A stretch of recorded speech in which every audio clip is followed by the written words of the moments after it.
Entonces vamos a continuar, hermanos, hablando de este tema sobre las características de la iglesia y vamos a estar observando pues eh, algunos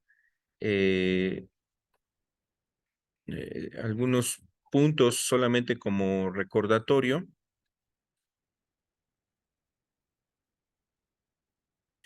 de lo que estuvimos viendo la semana pasada, la semana antepasada, que son realmente eh, los domingos antepasados que pudimos estar juntos, hermanos, estudiando aquí la palabra de Dios.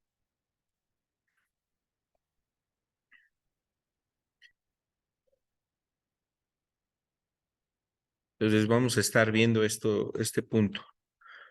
Y bueno, las características que comentábamos, hermanos, que estuvimos observando, fueron precisamente algunos nombres que recibe la iglesia. Entonces dábamos una definición que es la iglesia. Recuerdan, esto lo hablábamos, que la iglesia viene este concepto griego que dice eclesia, que significa la asamblea, los que son llamados, y tiene un fin, tiene un propósito, hermanos. Este concepto hace referencia a cómo la iglesia es la reunión de los santos, de los que han sido llamados. En un sentido figurado también decíamos que la asamblea normalmente se hacía de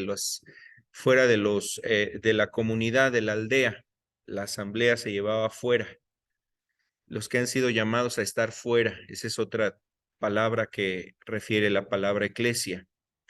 Y bueno, pues los cristianos en un sentido pues están fuera del mundo, es decir, han salido del mundo para estar ahora reunidos en los fines de Dios. Y eso es lo que mencionábamos respecto al concepto eclesia. Aquí vienen otros puntos en los que se puede entender esta palabra eclesia, los que han sido llamados del pecado a una santa manera de vivir. Eso es algo que nos dice, por ejemplo, la epístola de Pedro, el libro de Efesios también. Y hemos sido llamados también, hermanos, de las tinieblas a la luz, ¿no? Hemos sido trasladados del reino de las tinieblas al reino de su amado Hijo.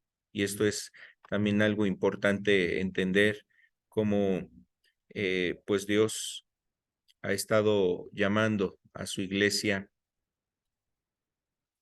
eh, para que nosotros le sigamos en esa forma que Él establece en su palabra.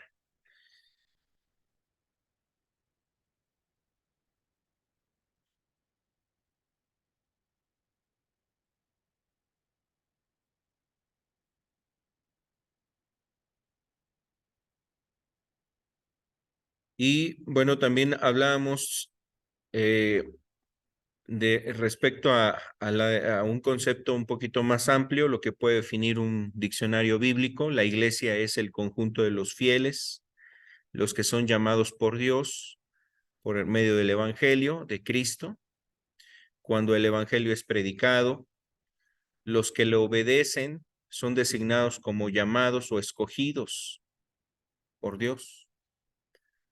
Toda aquella persona que responde al evangelio, hermanos, al escuchar el evangelio, puede ser una vez, pueden ser muchas veces, o sea, durante un periodo considerable, pero la persona al estar escuchando el evangelio y responder al evangelio, porque el evangelio nos lleva al arrepentimiento, a la fe en Cristo Jesús.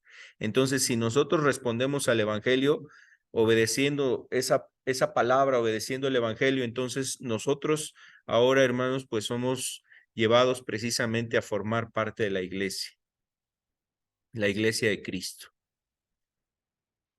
Y bueno, decíamos estos nombres, los nombres que reciben la iglesia en el Antiguo Testamento. Por ejemplo, a la iglesia se le habla como el cuerpo de Cristo. Ya estudiábamos esto. La iglesia es el cuerpo de Cristo. La iglesia es el reino de Cristo, el reino de Dios. Ahora el reino de Dios está en la iglesia, hermanos. La iglesia también es el rebaño de Cristo. Esa es otra forma en cómo se le refiere a la iglesia en el Nuevo Testamento, el rebaño de Cristo. Y la iglesia también es la casa, o podríamos decir el templo del Señor. La casa de Dios, el templo del Señor, ¿no? Ahora, entendemos que Dios no mora en sí en una construcción, sino más bien ahora está morando en cada uno de nosotros, en la iglesia está morando. Y bueno, también la iglesia es la esposa de Cristo. Y eso es algo de lo que estuvimos también mencionando. Quiero solamente retomar un texto de Efesios, hermanos, para continuar con este mensaje.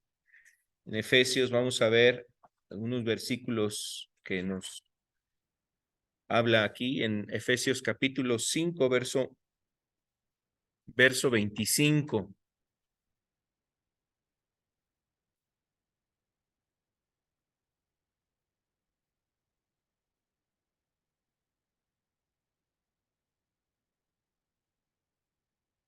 De ahí vamos a leer varios versículos o algunos versículos siguientes.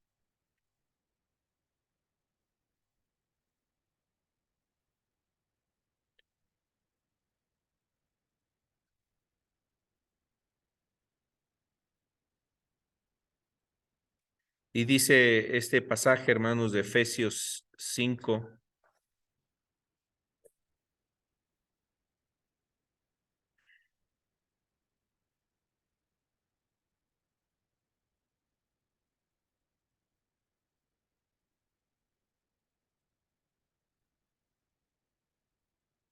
Dice, maridos, amad a vuestras mujeres, así como Cristo amó a la iglesia y se entregó a sí mismo por ella. El verso 26 dice, dice, para santificarla, habiéndola purificado en el lavamiento del agua por la palabra. El verso 27 dice, a fin de presentársela a sí mismo una iglesia gloriosa, que no tuviese mancha, ni arruga, ni cosa semejante, sino que fuese santa y sin mancha. Y bueno, este pasaje de Efesios es un pasaje, hermanos, que nos permite entender que, o sea, Dios ve también a la iglesia, o que Cristo a la iglesia la ve como su esposa.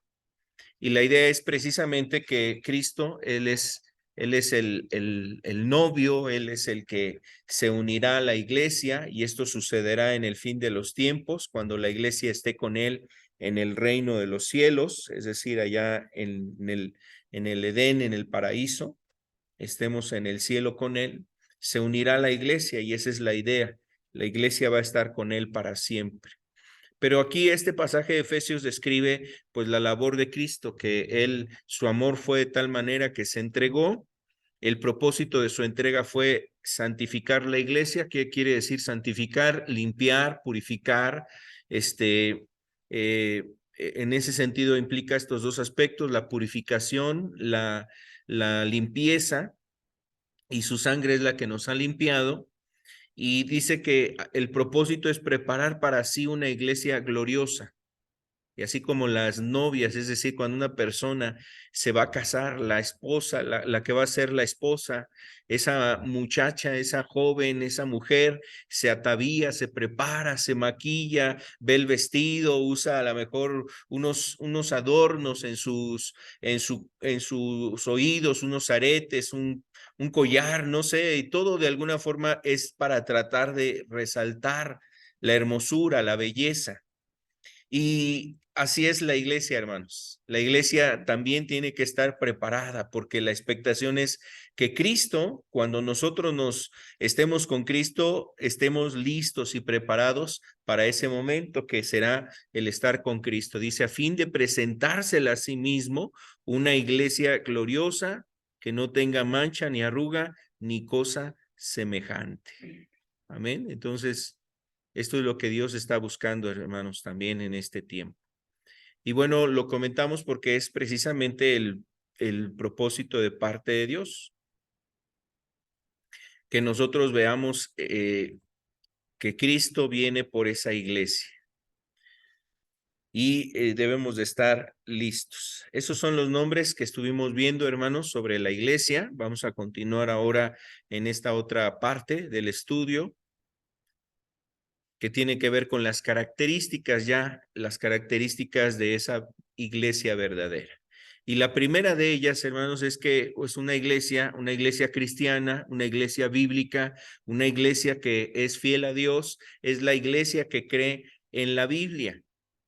Y bueno, pareciera algo muy obvio, pareciera algo que es muy obvio lo que estamos nosotros refiriendo, hermanos, pero la realidad es que, bueno, tiene un propósito que nosotros lo mencionemos. ¿Por qué? Porque hay muchos movimientos o hay muchas agrupaciones que consideran precisamente que la iglesia, pues sí, la iglesia es un lugar en donde se habla de Dios, la iglesia es un lugar donde se lee la Biblia, es un lugar donde el pastor, el ministro, predica de la palabra de Dios, o sea, o conforme a las escrituras. Y bueno, en realidad yo pienso que muchas iglesias así hacen, o sea, citan la Biblia, hacen textos bíblicos, mencionan textos bíblicos, pero en la práctica, hermanos, en la práctica a veces eso difiere. Difiere, ¿por qué? Porque en muchas ocasiones las personas, aunque dicen que están en la voluntad de Dios, caminando en el propósito de Dios, son personas que no le dan el crédito a la palabra de Dios. Es más importante luego la palabra del pastor, es más importante la palabra del comité, el comité de ancianos, es más importante a veces la palabra de la pastora, o miren, estamos hablando de una iglesia normal, a veces iglesias que a lo mejor tienen este concepto del pastor, la pastora, de los ministros, pero ahora ya hay iglesias donde están los apóstoles, o sea, ya hay personas que se sienten apóstoles, hay personas que se sienten profetas, hay personas que dicen que tienen ese ministerio, y bueno, que de alguna manera en el título quieren ellos también hacer ver que su título está pues con tal autoridad que sus palabras deben de ser consideradas con mucha atención. Y a veces sus palabras pueden estar por encima de lo que dice la Biblia. Hay personas que siguen a los pastores o a esos líderes por encima de lo que dice la palabra. Y yo creo que usted ha oído a lo mejor de algunas agrupaciones que han terminado pues enredadas a lo mejor en actos ilícitos, en hechos ilícitos donde ellos precisamente al ser guiados por una persona terminan cometiendo algún delito y el pastor, bueno, el ministro, la autoridad dentro de esa iglesia es precisamente a lo que le ha llevado a tomar esas, es decir, su palabra ha llevado a toda esa iglesia a caer en andar en esos pasos. Así es que una iglesia fiel a Cristo, hermanos, es la iglesia que cree en la Biblia. Vamos a ver este concepto que aparece aquí en la pantalla. La iglesia bíblica es la que cree que la Biblia tiene autoridad sobre toda otra autoridad. En efecto, en la iglesia hay autoridades, pero hay una autoridad que está por encima de las mismas autoridades de la iglesia y es la palabra de Dios.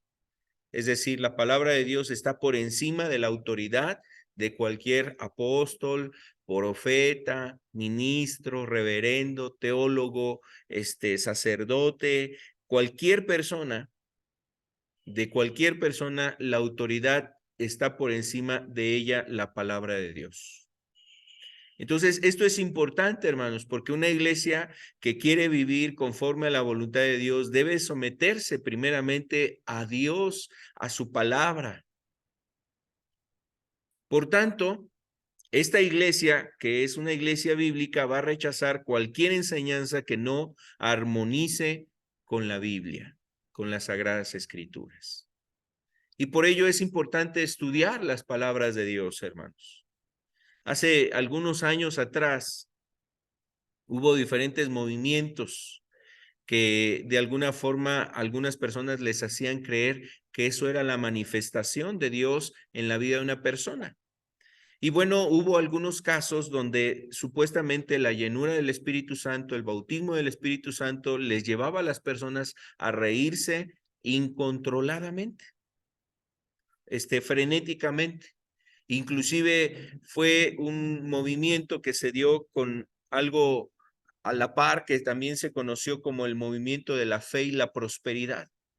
Este otro movimiento era como un movimiento más carismático, de manifestaciones sobrenaturales, y entonces lo que buscaban era hacer creer que Dios se manifestaba en una persona, y la evidencia es que esa persona se empezaba a reír en un culto. Imagínense, la reunión, estaba la alabanza, la predicación, y de repente por ahí una persona, por allá otros empezaban a reír y estaban carcajeándose y no se podían controlar, y el pastor y el ministro decían, bueno, es que esta es la manifestación de Dios, Dios ha venido a llenarlos con el Espíritu Santo, y ahora ellos, por cuanto están llenos del Espíritu Santo, esta es la forma en que se ha manifestado en ellos.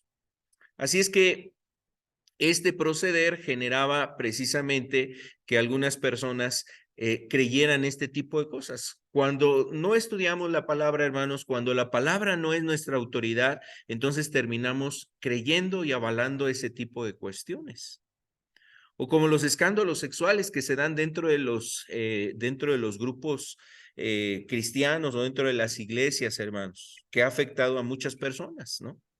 Donde a lo mejor el pastor a veces hasta pide a los feligreses de la congregación, pues que ellos puedan tener intimidad con las que son miembros de la congregación. Y ese tipo de actos se dan en distintas congregaciones. Tristemente ha sucedido, sucede, hermanos, en iglesias, en congregaciones que han omitido como autoridad la palabra de Dios. Han dado cavidad a eso. Ahorita pues es muy sonado el caso de la Iglesia de la Luz del Mundo, hasta donde ha llegado precisamente el abuso de una autoridad, esa autoridad que se brincó la palabra de Dios. Pero además un pueblo, me refiero a los feligreses de esa iglesia, que no pusieron la palabra de Dios por encima de su autoridad humana, es decir, de ese pastor, de ese ministro o de ese apóstol, como le nombran. Y la palabra de Dios no estuvo por encima del apóstol, sino que el apóstol se puso por encima de la palabra de Dios, y así lo recibieron estos feligreses, a tal grado que terminan cometiéndose ilícitos dentro de una iglesia, hermanos. Dañando a la misma iglesia, dañando a los miembros de ese rebaño, pero también difamando y generando vituperio al nombre de Cristo. Eso es, pues, son cuestiones lamentables.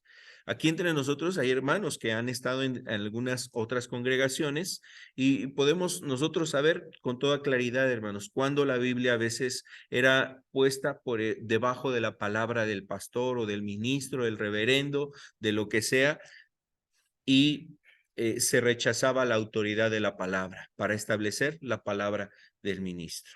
Entonces, por eso decimos, una iglesia, hermanos, que es una iglesia verdadera, va a tener presente la autoridad de la palabra de Dios y va a rechazar toda enseñanza que no armonice con la palabra de Dios. Hablando de este mismo punto, hermanos, entonces podemos decir que cree que la Biblia tiene la autoridad sobre toda otra autoridad. Perdón, ahí como que se repitió el punto, pero es más bien era otro,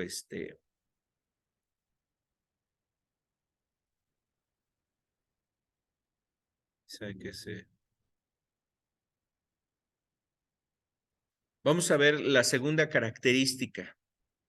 Una iglesia verdadera o una iglesia bíblica obedece la palabra de Dios, obedece la Biblia.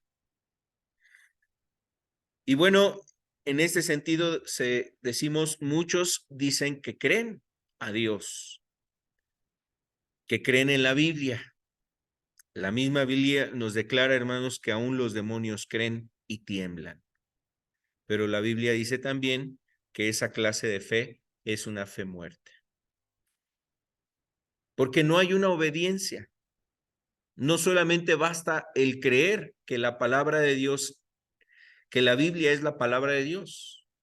No solamente basta con conocer la palabra de Dios, sino que además, hermanos, es importante obedecer la palabra de Dios. Y bueno, por eso Santiago hacía esa referencia, la referencia a invitar o comentar.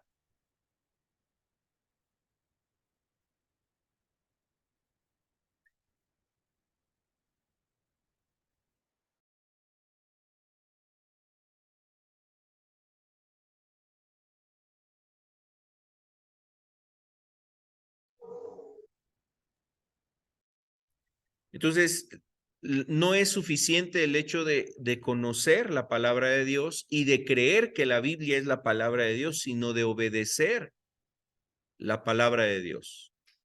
Es importante obedecer la palabra de Dios. Por eso Santiago establece eso, diciendo que los demonios creen y aún ellos tiemblan, ¿no? Creen en Dios, o sea, saben que Dios existe, saben que Dios tiene toda autoridad, pero no lo obedecen, no obedecen a Dios. Entonces, hermanos, pues también así nosotros debemos de tener en cuenta, tener claro que precisamente la palabra de Dios nos enseña que es importante la obediencia. Por otro lado, podemos decir que Jesús mismo afirmó, hermanos, que pertenecemos a Él si obedecemos su palabra. Esto lo dice aquí en el Evangelio de Juan, en el capítulo 14. Podemos ver este pasaje en Juan capítulo 14.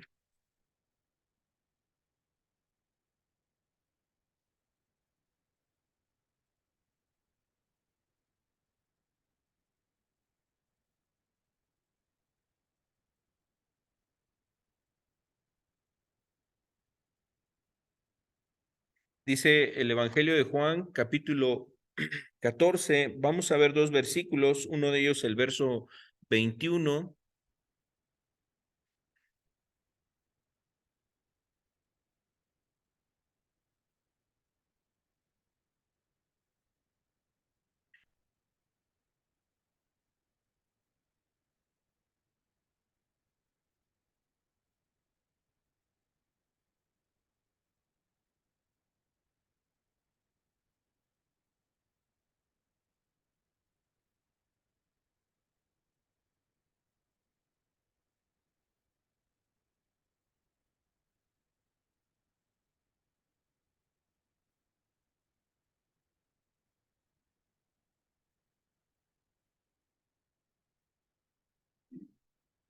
Dice Juan 14, verso 21. El que tiene mis mandamientos, el que tiene mis mandamientos y los guarda, ese es el que me ama. Y el que me ama será guardado, perdón, será amado por mi Padre, y yo le amaré y me manifestaré a él. Y dice el versículo 23, por favor, el verso 23. Respondió Jesús y le dijo, el que me ama, mi palabra guardará, y mi Padre le amará, y vendremos a él y haremos morada con él. Vuelvo a leer esta parte, dice, el que me ama, mi palabra guardará, y mi Padre le amará, y vendremos a él y haremos morada con él. Eso es lo que dice aquí la palabra de Dios, hermanos. Entonces, estamos observando que precisamente Jesús nos decía esto, o sea, somos de Él, ¿cuándo? Cuando le obedecemos. Sí, eso es lo que estamos observando ahí en la presentación.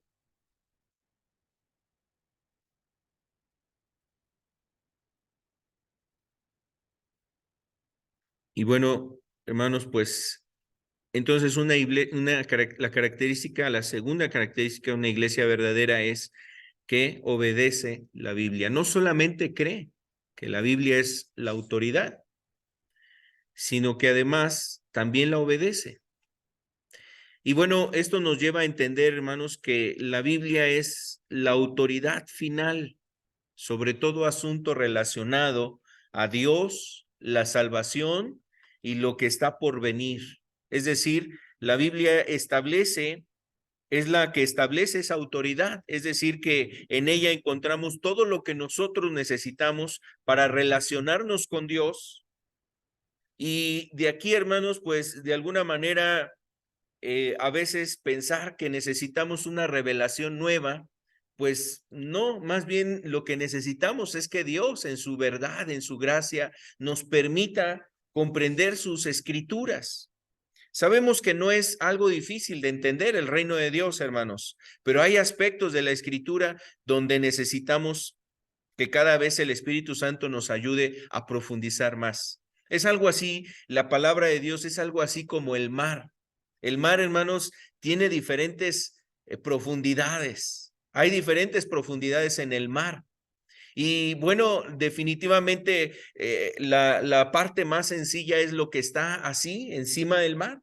Y a veces las personas, pues, para nadar ahí, pues nada más se ponen aquí unos visores y ya bajan la cabeza, agachan la cabeza y ya están mirando lo de adentro del mar. Pero ahí hay cosas todavía más profundas donde necesita meterse a lo más profundo. Y bueno, esos aspectos seguramente son los que Dios a través del Espíritu nos va enseñando de acorde a nuestra necesidad, capacidad y aún, como decía Jesús a sus discípulos, hay cosas que ustedes todavía no pueden sobrellevar, pero cuando llegue el tiempo las llevarán. Entonces, les decía eso porque precisamente de acorde a la madurez de cada persona, pues Dios nos estará revelando lo que Él quiere mostrarnos en su palabra. Ahora, esto que estoy refiriendo es con el propósito de que entendamos que la Biblia, hermanos, es la autoridad final en la que nos puede dirigir respecto al conocimiento que necesitamos de Dios. Todo aspecto doctrinal de Dios está comprendido ya aquí en la Biblia. Todo aspecto que nos habla de la salvación, aquí está comprendido en la Escritura. ¿Qué será del alma del hombre después de esta vida? Aquí lo declara la palabra de Dios. Todos esos aspectos nos los enseña la palabra de Dios, hermanos. Entonces, en relación a Dios y el hombre, todo lo que necesitamos conocer para estar en la vida eterna ya está plasmado en las Escrituras. Si alguien tiene un sueño, una revelación, alguna visitación de parte de Dios, seguramente sola sería con el propósito de confirmar lo que ya está aquí escrito. Y aún todo sueño, revelación o profecía que viniera a los hombres tiene que armonizar con lo que ya está revelado en la palabra de Dios. Porque esto desafortunadamente, hermanos, a muchas personas les ha llevado a fundar y a instituir diferentes organizaciones religiosas, como los Testigos de Jehová, como la Iglesia Adventista, quizás hasta como los mismos mormones, hermanos, que en base a esos sueños y visiones, donde dicen precisamente los mormones, por ejemplo, que su fundador, este hombre llamado José Smith, un hombre que era pues parte de la iglesia protestante, de repente ahí andando en el bosque tuvo una visión, una visitación, le visitaron diferentes ángeles, entre ellos un ángel llamado Moroni, y le habló y le mostró varias cosas, y entonces en base a esas experiencias que él tuvo, entonces funda lo que ahora nosotros conocemos como la Iglesia de Jesucristo de los Santos de los Últimos Días, que es la Iglesia de los Mormones. Y bueno, pues hay una diversidad precisamente de movimientos en base a las visiones y revelaciones.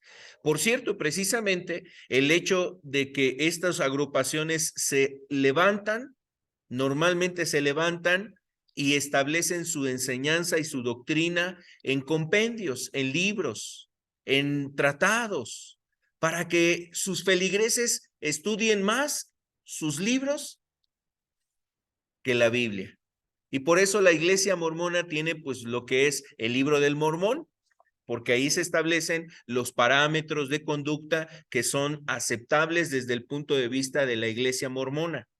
Si usted va a la iglesia, perdón, si usted va a la secta de los Testigos de Jehová, pues también le darán libritos para que usted estudie esos libritos y vienen los preceptos y estatutos que usted debe de guardar y obedecer y llevar a cabo para ser fiel a ese movimiento. Entonces, así es el cómo funcionan. Por eso estamos hablando, hermanos, que la iglesia cristiana primero tiene la palabra de Dios como la autoridad. Segundo, además la obedece. Es lo que estamos hablando. Veamos el siguiente punto. Entonces, para una iglesia bíblica, la Biblia no es solo una doctrina que discutir, es un mensaje que obedecer y además proclamar. Estamos hablando de la característica de obedecer la palabra de Dios. Para una iglesia verdadera sabe que la Biblia, su palabra, su enseñanza, su doctrina es un mensaje para obedecer y proclamarlo. Vamos a otra característica. También una iglesia bíblica, hermanos, predica la palabra de Dios. Es una iglesia verdadera, da testimonio de la palabra de Dios. La iglesia bíblica predica el evangelio tal como Jesús lo ordena. Por ejemplo, ahí en Mateo capítulo 28, del verso 19 al 20, vamos a ver este pasaje.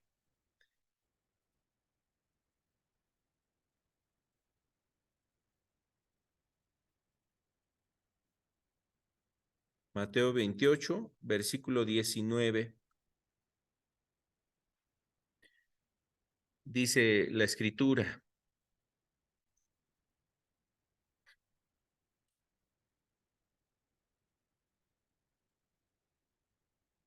por tanto, id y hacer discípulos a todas las naciones, bautizándolos en el nombre del Padre y del Hijo y del Espíritu Santo.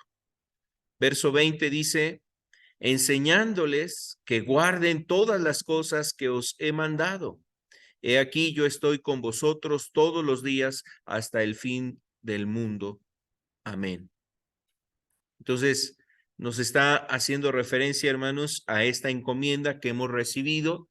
Y bueno, decíamos, entonces, la primera característica es que la iglesia verdadera cree en la Biblia como la palabra de Dios. Segundo, la obedece. Tercero, predica de este evangelio, habla de la verdad de Cristo, predica la palabra de Dios. Eso es lo que estamos observando en estas características. Vamos a regresar aquí a la presentación.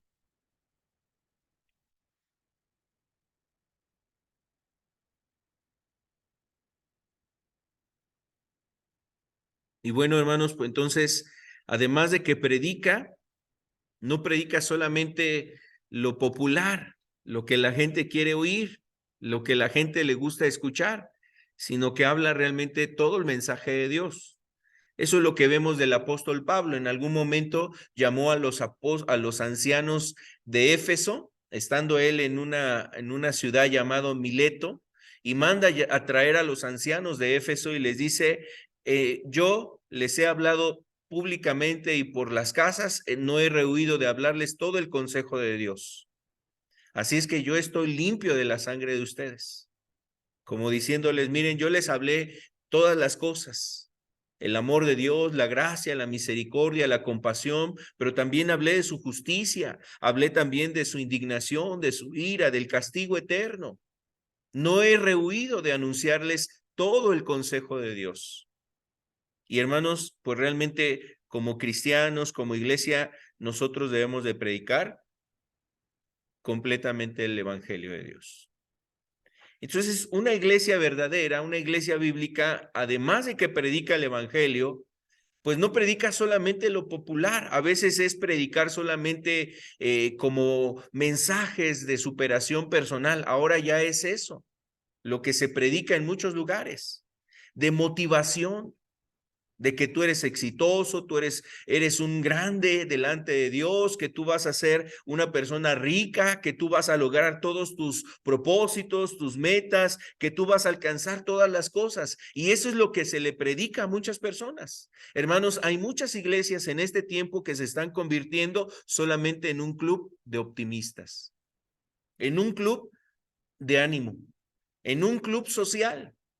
en donde no se predica el evangelio, no se habla del arrepentimiento, no se le enseña a la persona del pecado, no se le habla a las personas de la necesidad de arrepentirse, del valor que hay en el sacrificio de Cristo ahí en la cruz para que nosotros pudiéramos alcanzar la salvación. A la persona se le dice, tú recibe a Jesús en tu corazón y tú ya eres un hijo de Dios.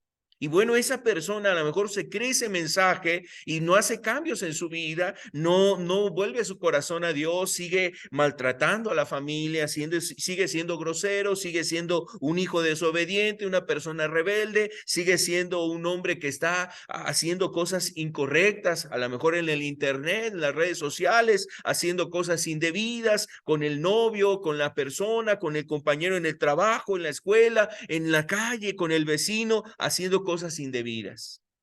Pero la persona no cambió. La verdad es que es a causa, hermanos, de que el evangelio no está siendo predicado de la forma correcta. Vemos iglesias muy grandes, pero son iglesias que solamente están buscando la motivación.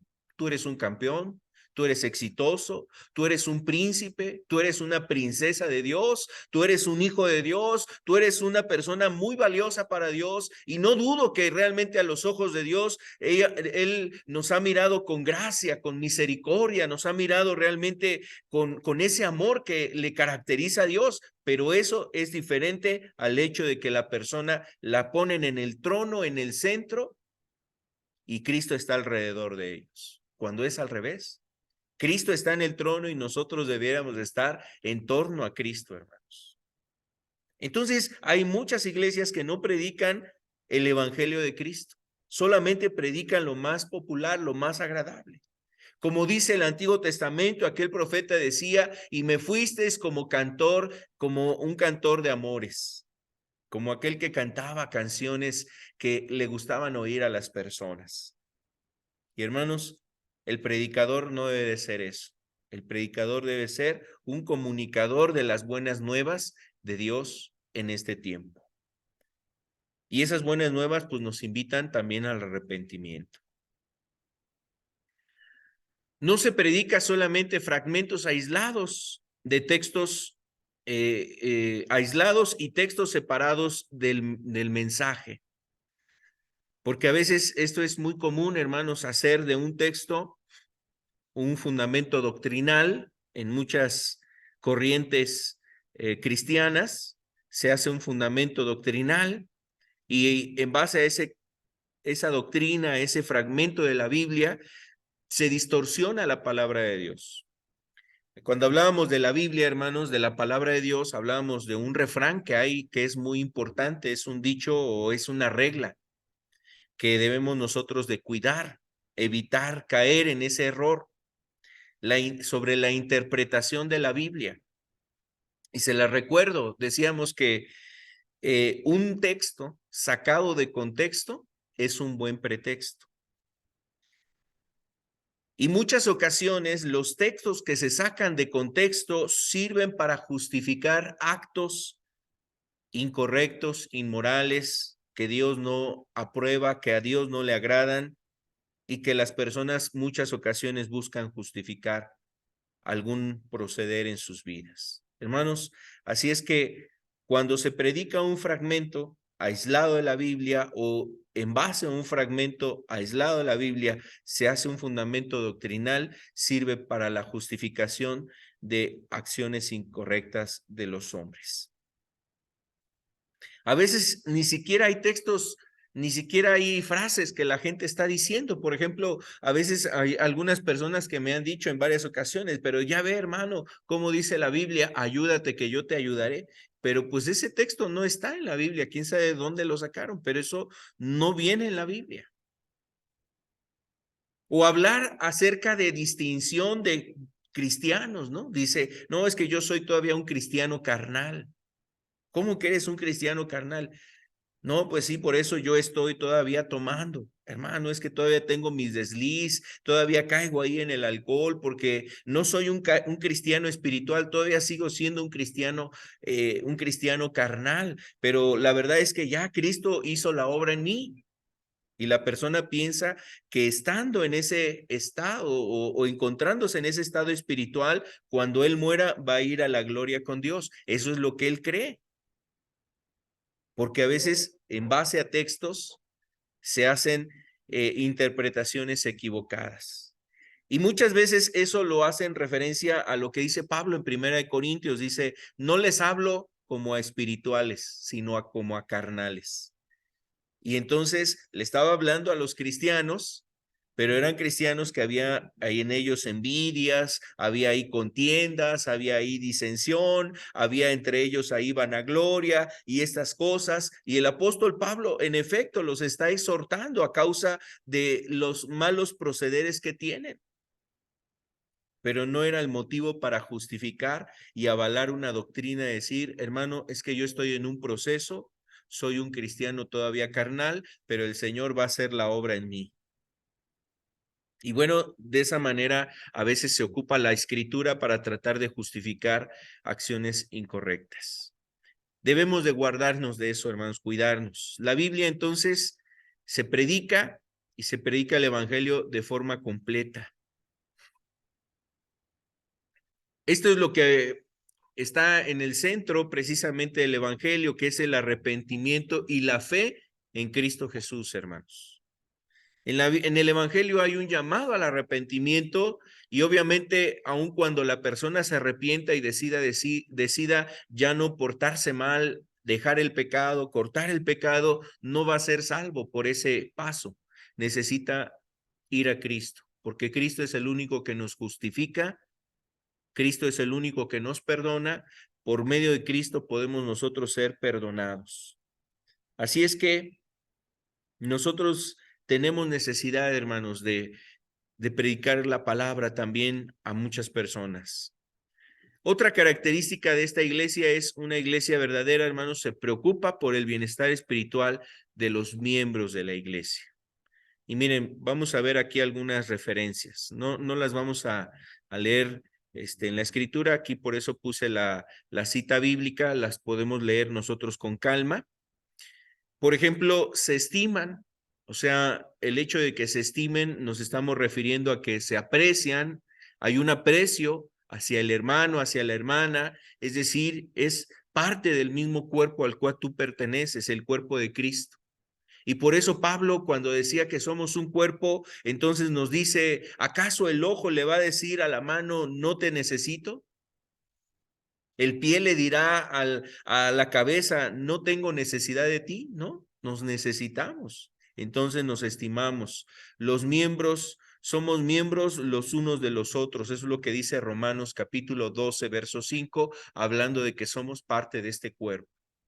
Y por lo cual, hermanos, pues debemos de darnos cuenta que nos necesitamos. Así es que una iglesia verdadera se preocupa por el bien espiritual de su hermano. Lo he visto triste. A veces, hermanos, pues podemos darnos cuenta en ciertos momentos cuando un hermano está pensativo, distraído, triste, o a la vez estamos contentos, pues hay que gozarnos también con los que se gozan, pero como dice la escritura, también llorar con los que lloran. Y esto implica a veces acercarnos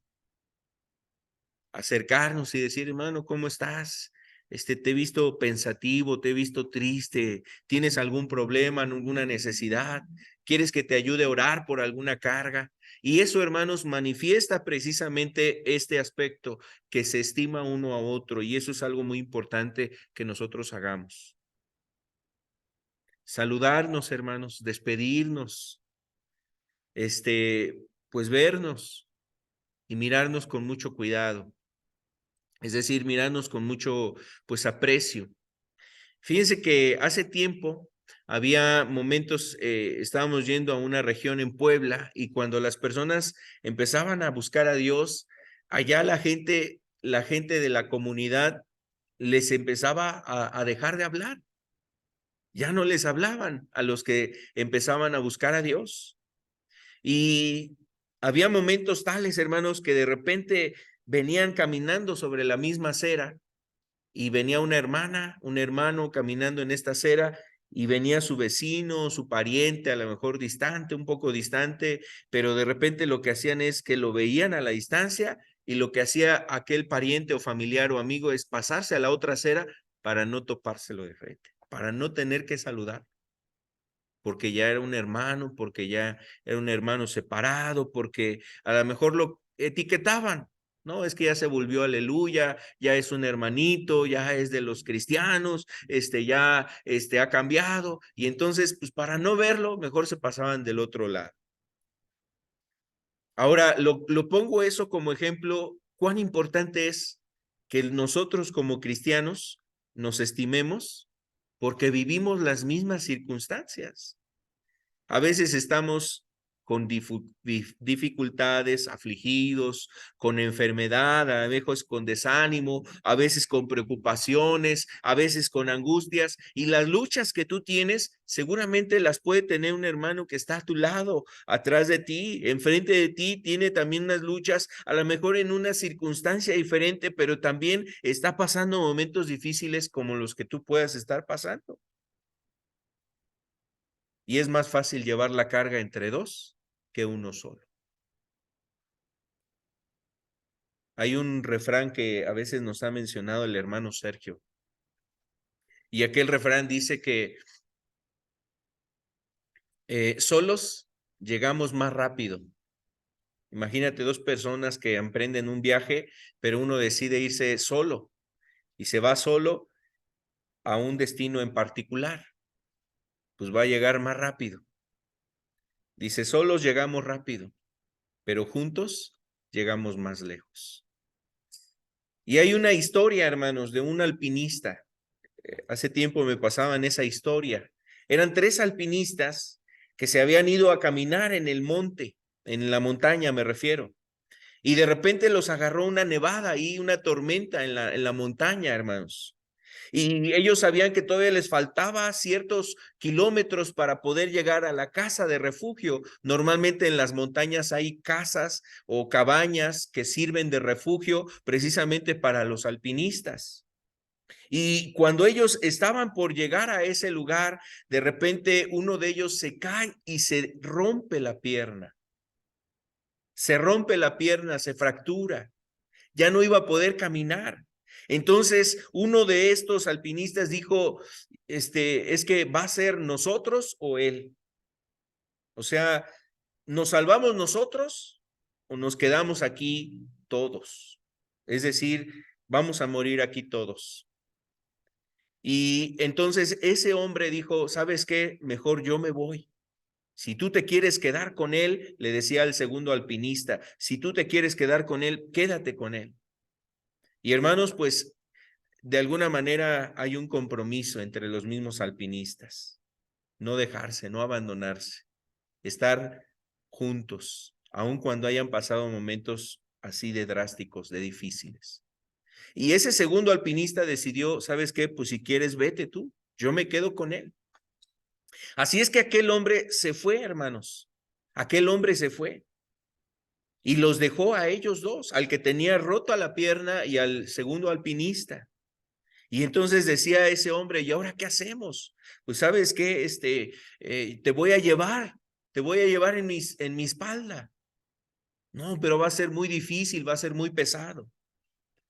Total que lo echa sobre su espalda, hermanos, y ese segundo alpinista fue avanzando y avanzando. Avanzaba un tramo, lo bajaba un poco, descansaba para tomar fuerzas y seguir adelante. Y así estuvo, caminando un buen tramo.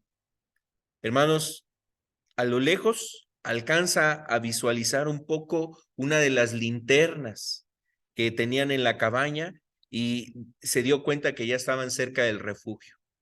Así es que continuó, hermanos, hizo otro esfuerzo, se volvió a echar a aquel hombre con la pierna rota y se lo echó a sus espaldas y siguió avanzando y avanzando y de repente, ¡paz!, tropiezan con algo delante de ellos. Y cuando ven, hermanos, era el primer alpinista que se había adelantado. Estaba a unos metros de llegar al refugio, pero no lo logró solo. Y estos dos hombres hermanos, pues se lamentaron por aquel hombre que se adelantó. Llegan al refugio y se preguntan, pero ¿cómo es que nosotros sí pudimos? Y ahí más alpinistas empezaron a decirle, ¿sabes qué? Qué bueno fue que ustedes se quedaron juntos. Todo el esfuerzo que tú hiciste cargándole ayudó a que tu calor ayudara a tu compañero. Se pudo mantener vivo. Y hermanos, eso es el reino de Dios. En el reino de Dios es importante que estemos juntos. Por eso Dios creó la iglesia. Si no, pues nos hubiera puesto en un planeta cada uno de nosotros. ¿Para qué estar juntos?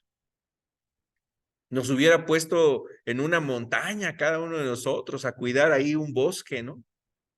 Eso es a veces lo que hace el hombre, hermanos, el ermitaño, el que no quiere realmente estar con las demás personas, el que solamente es egoísta, el que es egoísta y ve solamente para sí, quiere para sí.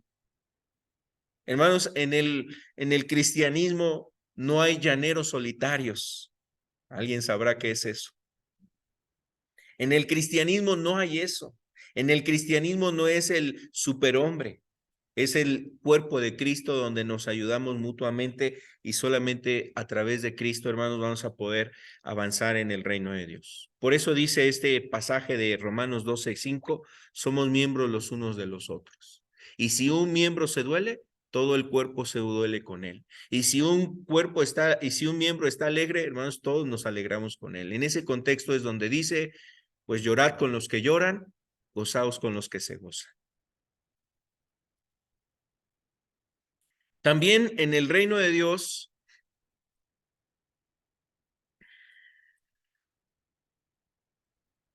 en la iglesia verdadera, hermanos, pues hay amor los unos para con los otros. En Juan capítulo 15, el verso 12, Jesús nos dice ahí, un nuevo mandamiento os dejo, que os améis los unos a los otros. Y en eso se resume, dijo Jesús, en eso se resume la ley y los profetas, en el amar a Dios y amar a tu prójimo. Hermanos, el mismo apóstol Juan dice, ¿cómo puedes decir que amas a Dios si no amas a tu hermano a quien ves?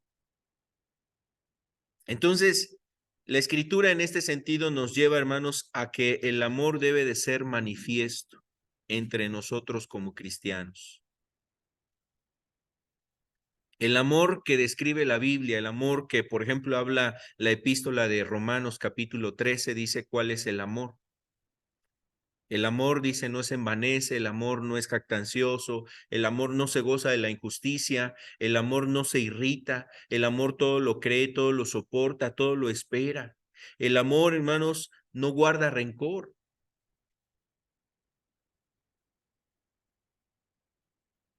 Se goza de la justicia. El amor, hermanos, ese amor que dice nunca deja de ser. Es fácil amar cuando todas las cosas están bien.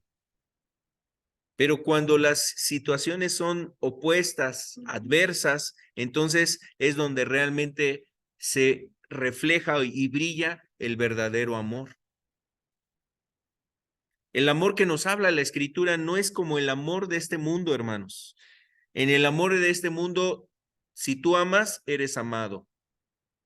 Si amas, vas a ser amado. En el amor de Dios es, yo amo porque sé que debo de amar y quiero amar. Es una decisión, es una disposición a amar. El amor de este mundo es saludar a los que te saludan. Y Jesús decía, y si eso haces, pues ¿qué demás haces? ¿No hacen eso también los gentiles? Ellos dan a los que le dan. Pero el amor del cristiano sobresale y brilla aún en las circunstancias difíciles. Esto lo digo porque también en la iglesia, hermanos, pues puede haber situaciones diferentes, difíciles, malentendidos hasta a veces dentro de la iglesia, entre un hermano, una hermana. A veces somos diferentes en hacer las cosas, en cómo barre uno, en cómo barre otro, en cómo trapea uno, en cómo trapea otro, en cómo le gustaría que el culto fuera o cómo le gustaría a otro que fuera el culto. Somos diferentes, pero el amor, hermanos, nos lleva a superar esas diferencias y a mantener el amor, el respeto, la unión entre nosotros. Amarnos unos a otros. Eso es lo que habla la Escritura del amor. Entonces, la iglesia verdadera tiene esto. La iglesia verdadera también son benignos los unos con los otros. Es lo que dice Efesios 4:32. Lo puede usted leer con calma. Efesios 4:32. Se exhortan y se animan los unos a los otros. Y aquí hay algunas citas en Hebreos 3:13, Primera de Tesalonicenses 5:11. Y la palabra exhortación no quiere decir necesariamente regaño, porque hay quienes tienen el don de exhortar, ¿no?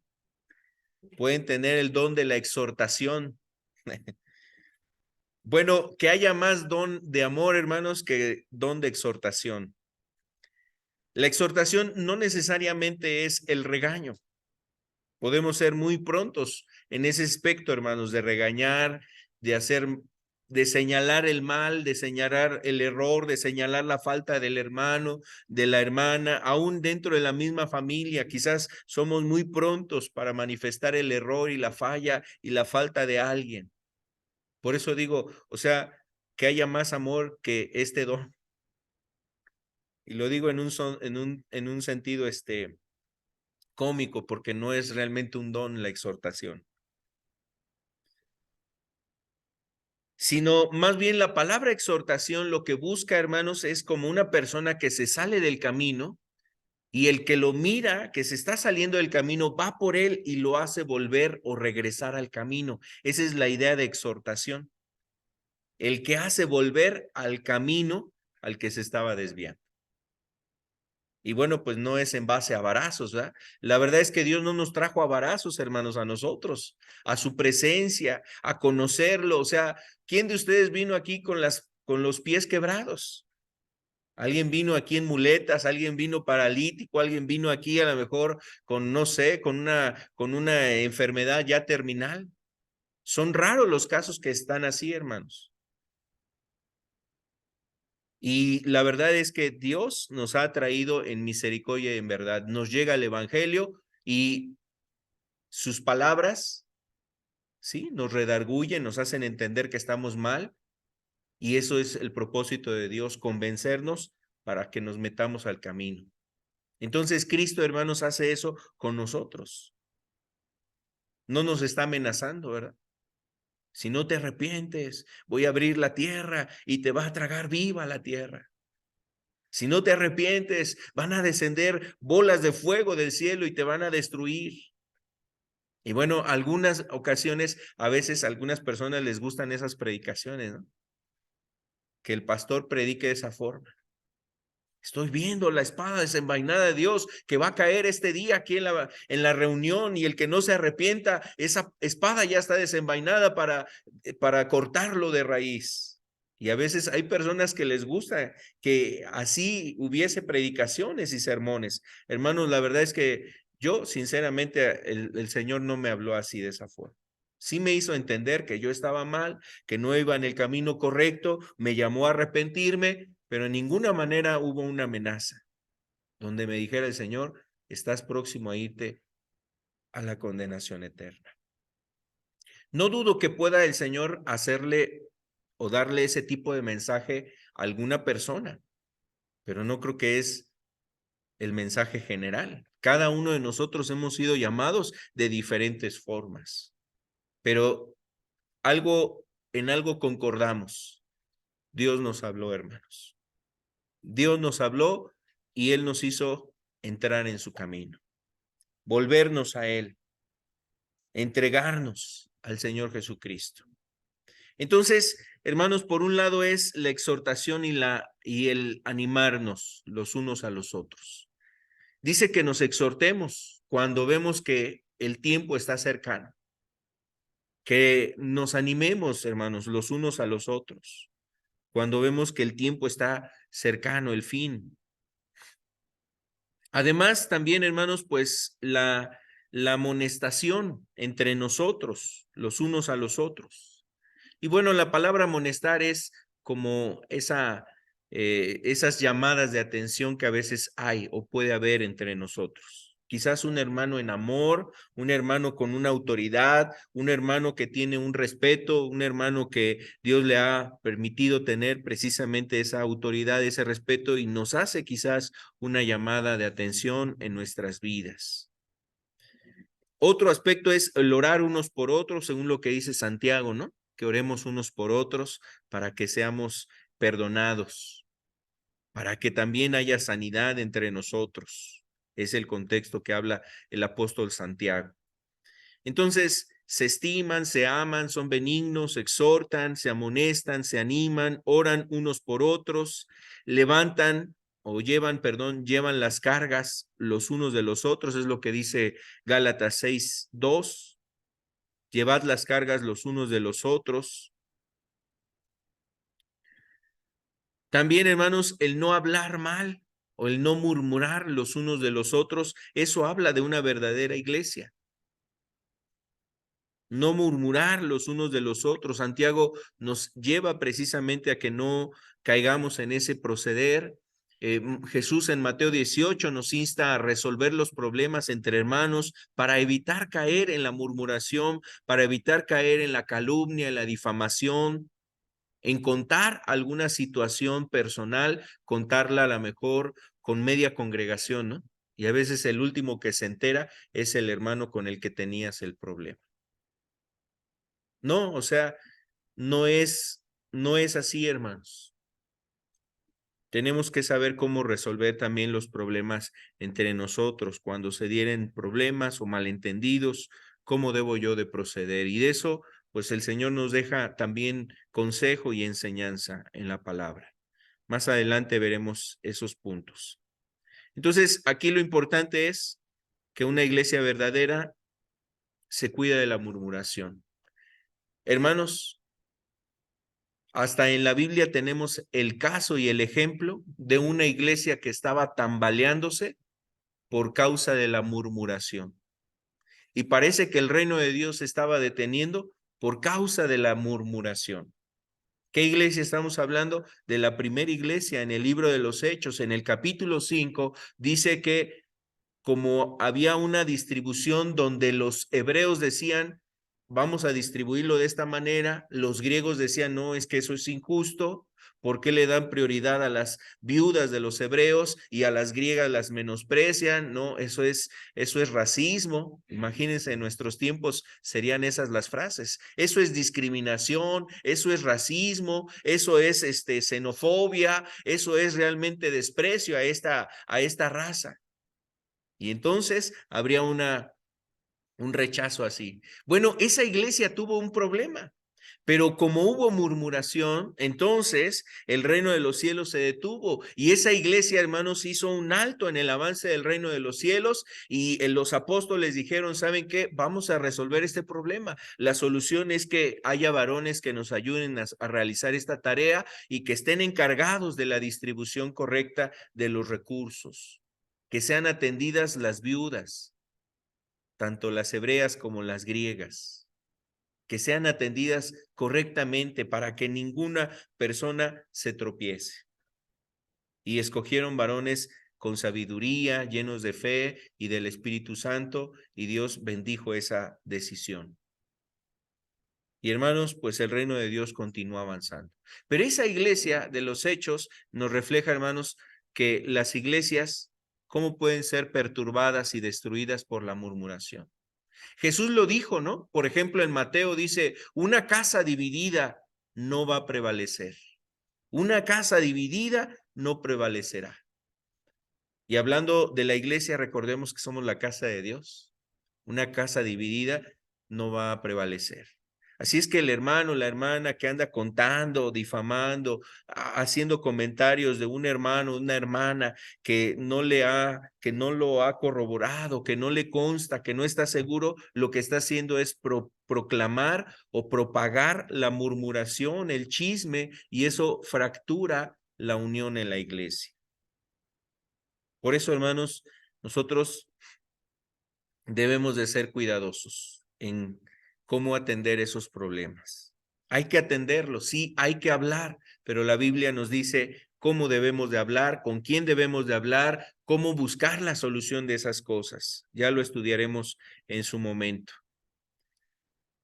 Y ya les refería también Mateo 18, es algo que nos refiere cómo resolver eso en Mateo 18, el verso 15 en adelante. Bueno, veamos una de las últimas características. Una iglesia bíblica es la que se preocupa por el bienestar de los miembros de la iglesia. Entonces, la iglesia bíblica reconoce que su primer obra es edificarse espiritualmente. Existe un compañerismo espiritual entre nosotros, donde hay una meta y una visión en común. ¿Cuál es la meta y visión en común, hermanos, entre nosotros? La meta y la visión en común en la iglesia es caminar. La iglesia tiene que caminar en esta vida, en la voluntad de Dios. Digo, mientras estamos aquí en esta tierra, es caminar en la voluntad de Dios. Y segundo es llegar al reino de Cristo. Mientras estamos aquí, permanecer en el camino del Señor. Porque la meta es llegar a la gloria con Cristo, hermanos. Ese es el propósito. Y lo vemos ilustrado en el pueblo de Israel. Cuando Dios sacó al pueblo de Israel de Egipto, su propósito no era sacarlos para que se murieran en el desierto. Su propósito no era sacarlos de Egipto, liberarlos de esa esclavitud para que ellos perecieran en el desierto. ¿Cuál era su propósito? Llevarlos ¿hasta dónde? Hasta aquello que se definió, se denominó la tierra prometida. Llevarlos al reposo, llevarlos a la tierra prometida. Hermanos, nuestra tierra prometida no está aquí, está en los cielos, con Cristo Jesús. Y esa es la meta que tú debes de tener en tu vida y que cada uno de los que estamos aquí, esa es la meta, hermanos. Imagínate qué hermoso será. A lo mejor unos llegaremos primero, otros vendrán detrás de nosotros, como ha sucedido. Algunos ya se nos han adelantado. Pero ¿qué será, hermano, cuando tú llegues a la presencia de Dios y veas a aquellos que fueron antes que tú, que llegaron a la gloria con Dios antes que nosotros, que los veas y mires y te va a dar un pleno agrado ver a esas personas? Qué bueno que estás aquí, qué bueno que llegaste. Mira, yo también, gracias a Dios, por la gracia de Dios, llegué hasta esta meta. Y el anhelo será que los que están todavía detrás de nosotros también lleguen a la meta. Hermanos, yo creo que eso es lo que Dios busca en nosotros. Entre ellos están nuestros familiares, tu hermana, tu hermano, tu esposa, tu esposo, tus padres, alguna persona, tu abuelo, tu abuelita, etcétera. Están esas personas. Y el propósito, hermanos, es llegar a esa meta. Nosotros tenemos que llegar con la gracia de Dios. Otra característica más, una iglesia bíblica exige la santidad de sus miembros. Hermanos, debemos de recordar, tener presente que el Dios al que servimos es un Dios santo, es un Dios que siempre ha buscado que su pueblo sea santo. Eso lo vemos en el Antiguo Testamento. Dios al pueblo de Israel en varias ocasiones les dijo, santifíquense.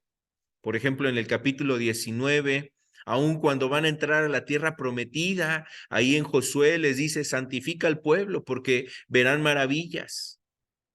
La santidad es un llamado dentro de nuestros llamados, el llamado que tenemos de servir, amar y caminar en la voluntad de Dios. Está este llamado que es la santidad. La santidad tiene que ver con la pureza, con la limpieza, que nuestro corazón esté limpio delante de Dios, hermanos, apartado del pecado y dispuesto a caminar en la rectitud, en la justicia, en la integridad.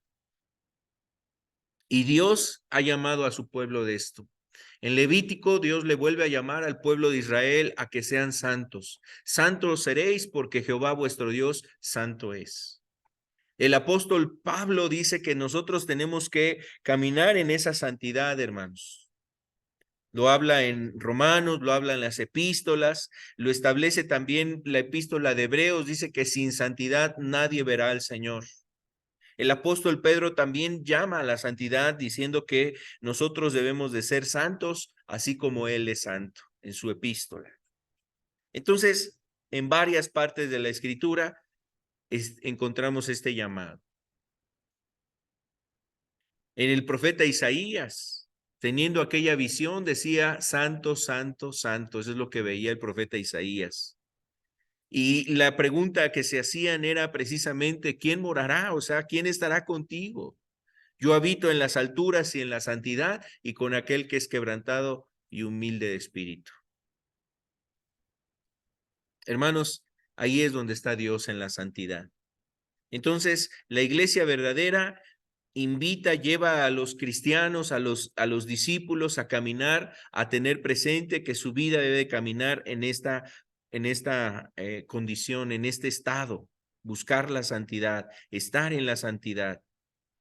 En verdad, no hay salvación si no hay vida, no hay vida eterna si no hay santidad. Esto es algo que nosotros debemos de tener presente, hermanos. No hay verdad, no hay santidad, no hay vida eterna, no hay cielo si no hay santidad. Y bueno, si algún miembro peca, se le amonesta. Si no se arrepiente, la congregación guiada por los líderes aplica la disciplina de acorde a las faltas.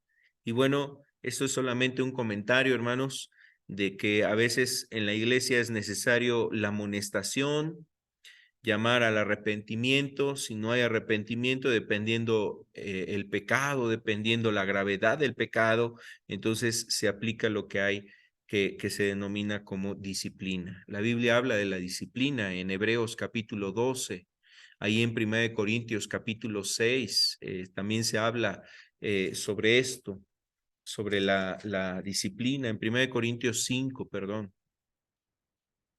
Y son elementos que describe la palabra de Dios. También Jesús en Mateo 18 habló sobre ese aspecto, el corregir, amonestar y aún en su momento aplicar una disciplina cuando no se ha corregido el mal proceder de alguien. Entonces, una iglesia verdadera, hermanos, dirige, lleva a sus miembros a esa vida, a la vida de santidad. Estas son algunas características que queremos comentar de esa verdadera iglesia, hermanos, y quiero invitarles para que terminemos haciendo una oración pidiéndole a Dios que nos ayude, que sea Él, hermanos, dándonos de su Espíritu Santo y de su gracia. Oh, amado Padre, gracias queremos darte por lo que hoy podemos estudiar juntos, Señor. Gracias, Padre. Pedimos en el nombre de Jesús que sea tu Espíritu Santo ayudándonos, tu Espíritu Santo dirigiendo nuestro entendimiento, nuestro corazón. Tu palabra, Señor, esté, Señor, resaltando estos pasajes, estas porciones de las Escrituras, Señor. Aun cuando vamos a ellas y las leemos, Señor, déjanos, Señor, ver tus verdades, Señor. Así como dice la Escritura, como aquel hombre que está buscando el tesoro, Señor. Y entre busca y busca, Señor, para encontrar la piedra preciosa, el metal precioso, la plata, el oro, Señor, hasta que lo encuentra, Señor. Nosotros también queremos, Señor, encontrar el tesoro de tu palabra, que sea, Señor, revelado a nuestros corazones. Pedimos en el nombre de Jesús que nos dirijas para ser esa iglesia, Señor, la iglesia verdadera, una iglesia que te glorifica, una iglesia que es gloriosa, una iglesia, Señor, de la cual vienes tú para recibirla, para tomarla, para llevarla a tu gloria, Señor. Nosotros queremos estar listos cuando tú vengas, Señor. Queremos ser ese pueblo por el que tú vienes, Señor. Padre, ese pueblo que tiene su luz, ese pueblo, Señor amado, que vive conforme a tu palabra, que camina en esa santidad de acorde a tus propósitos. Aquí estamos, Señor. Pedimos que nos ayudes, que nos dirijas, que nos aconsejes. Gracias por tu palabra, Señor.